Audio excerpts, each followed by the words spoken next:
Hey guys, welcome back to another episode of Mike's DVDs and Blu-rays. Today I got a trilogy of movies from one of the most famous actors of the 1950s and beyond. Um, of course, in the 1980s, he would be famous for dying of AIDS and kind of breaking the stereotypes um, of the AIDS epidemic.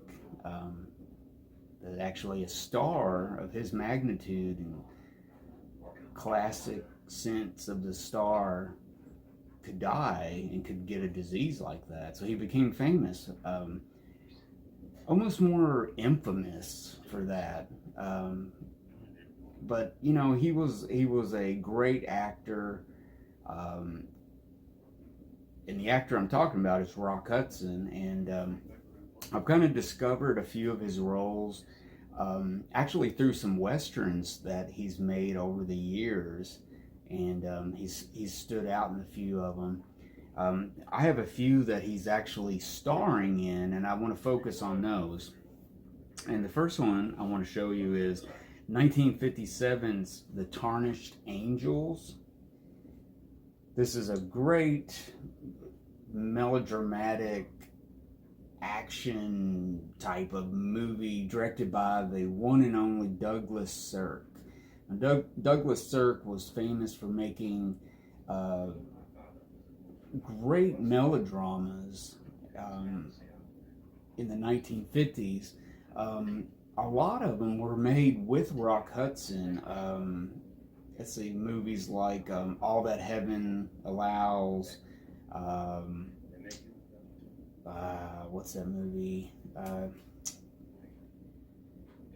But anyways, if I think about it, I'll say it. But anyways, he made a lot of famous movies that are now legendary pictures and are classics that film schools are studying. People are studying these films now. But at the time, they were nothing more than some overhyped, over dramatic soap opera type movies.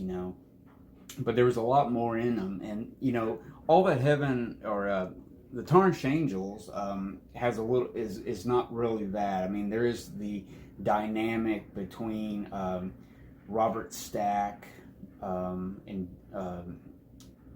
Dorothy Malone and Rock Hudson, where there's like a trilogy of kind of I love him, I don't love him anymore, kind of the thing, and it's set in the 1930s during the Depression, and this is it basically takes place around the time of Mardi Gras in New Orleans, and basically Robert Stack and Dorothy Malone are a kind of a husband and wife team who do like aerial tricks with an airplane, with a biplane, and they do these little stunts and stuff, and they basically travel from town to town and stuff, doing amazing stunts and stuff.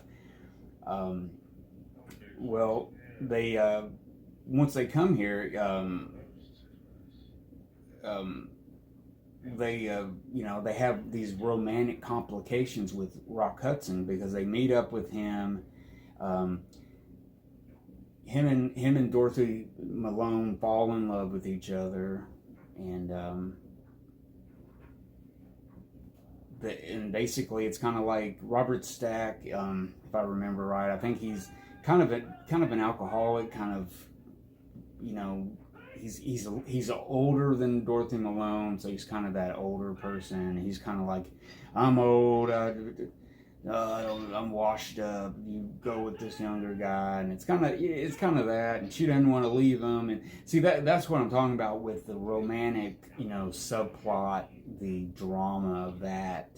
But the performances by the three of them are phenomenal. Great performances, great direction by Douglas Sirk. This is based on a William Faulkner story, and let's see, what was it?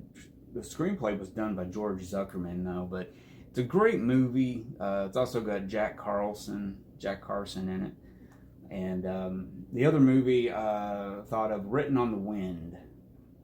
Or no, Magnificent Obsession. Well, Written on the Wind, Magnificent Obsession, and he's most famous out of these movies for Imitation of Life. Those are all like his romantic, like melodramatic movies that are very influential now on today's filmmakers.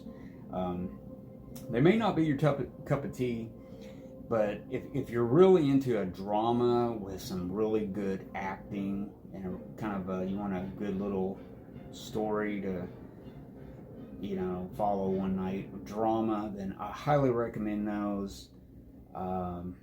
I've never seen Written on the Wind.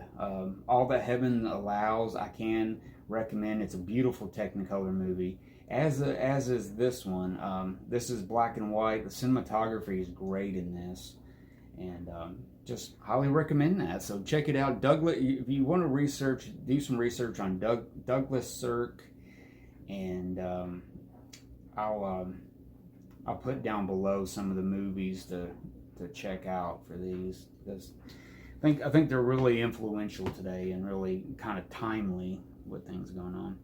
So next up is a movie by Rock Hudson, and also stars Donna Reed, who would later have the Donna Reed Show on TV, is Gun Fury. This was a movie from 1952, I want to say 1953, 1952, and it's called Gun Fury. Rock Hudson stars. I'm trying to see here. It was originally shot in 3D, and it's kind of a movie where it's kind of it was directed by Raoul Walsh. Let me back it up here. I'm getting all twisted up. It was directed by Raoul Walsh, famous for a lot of the movies he did at Warner Brothers, and one of those movies is 1949's White Heat.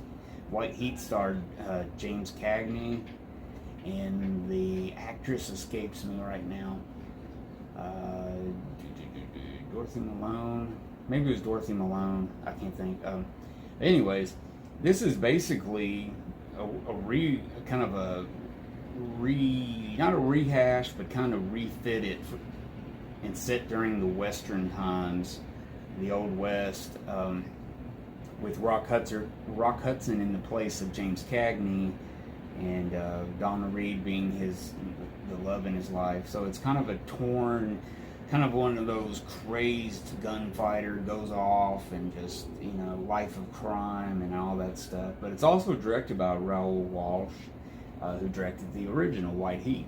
So it's one of those movies I hadn't heard of until I did a little research into Raoul Walsh's filmography, and also just kind of checking out some of Rock Hudson's stuff that he did in the past. So it was one of those little odd movies from the 50s, and I tracked it down and found it back, whenever. And it's one of his first movies that he starred in. So yeah, check it out, Gun Fury. It's one of those little movies that pack a big punch, are really good. The story's really good, a well-known story if you've seen White Heat. Other movies that Rock Hudson was in, good movies that you could check out that he was in pre-stardom. He was in 1950's Winchester 73. He plays an Indian in it, which is kind of culturally wrong these days, but back then that was very common for that to be. But anyways, he plays an Indian chief in that one, I believe, or a brave, and that was really good. He was in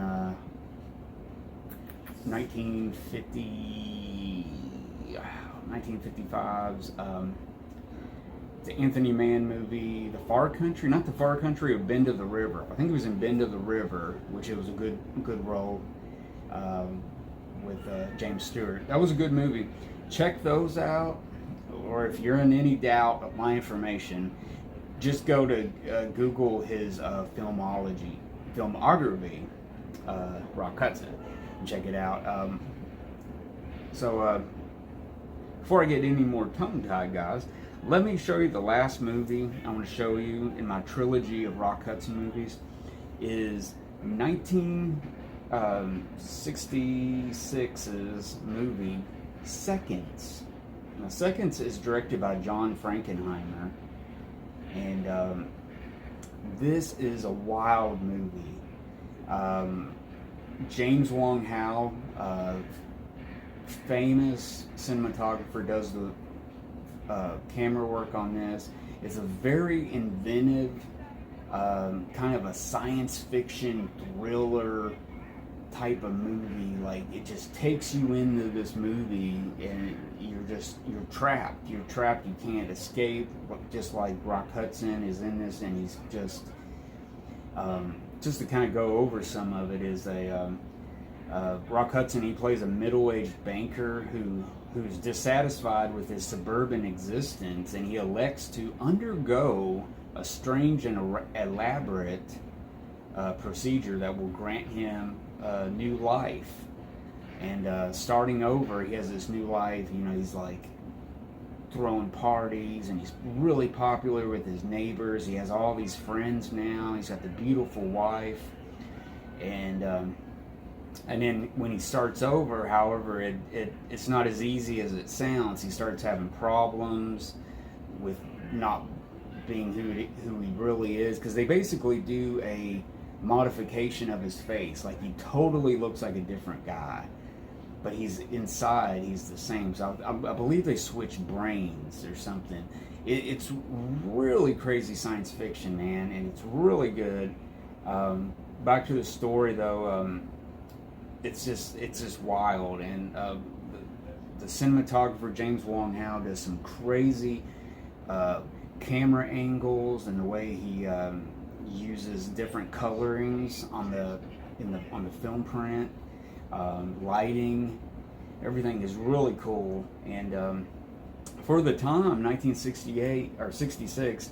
It was a very risk-taking move by John Frankenheimer and James Wong Howe to experiment like that, because most movies weren't experimental yet. This was 1966. It was before the 70s hit. This is the beginning of the peace-love era, where things would take a change and culturally and everything. So this was really ahead of its time in 1966 as far as science fiction goes. And I have to really tip my hat to John Frankenheimer for being so brazen, I guess you could say, or just taking a real big chance in doing this. And so yeah, if you check it out, this is the restored 4K print. The Criterion, I have a DVD of it, the DVD release. It's a 4K restoration. It's got some footage on here, interview with Alec Baldwin. There's a 1965 television program, a new program on making of this movie, and it's an interview with Frankenheimer from 1971. So yeah, Seconds is a really good movie. You can see the artwork there. It's kind of like what do you call it? A mold. It's making a mold of a different body and stuff. So it's kind of cool there. So if you like science fiction, you like innovative camera work, you like something classic but something new, try this movie. I think you would like it. You can see all the influence from it, from the slew of movies made in the 70s, like Mega Man, and some of the science fiction movies made in the late 60s and mid 70s, where there was all these really good science fiction movies being made, like Colossus. What's the other one? I can't think of it. This is what the show should be called. It should be called Can't Think of It by Mike. And there you go, guys. Just joking.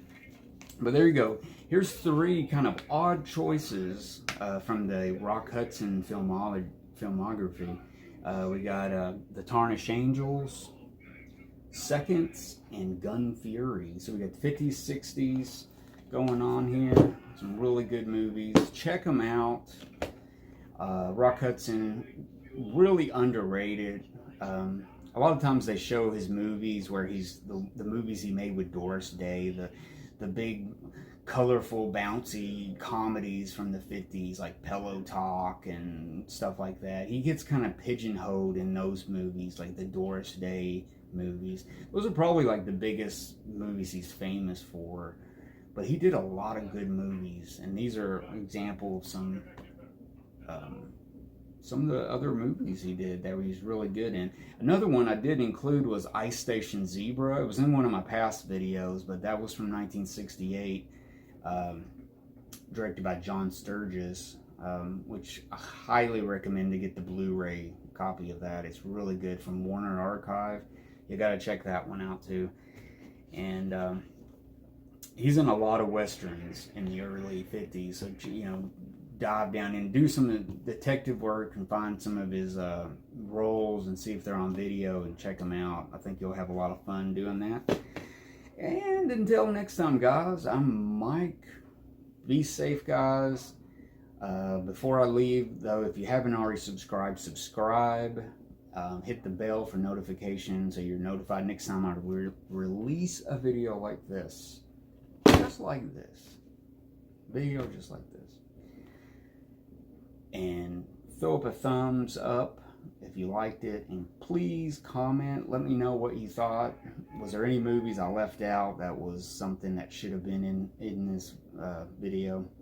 Let me know. But anyways, guys, be safe, be good to each other, watch good movies, and I'll see you later.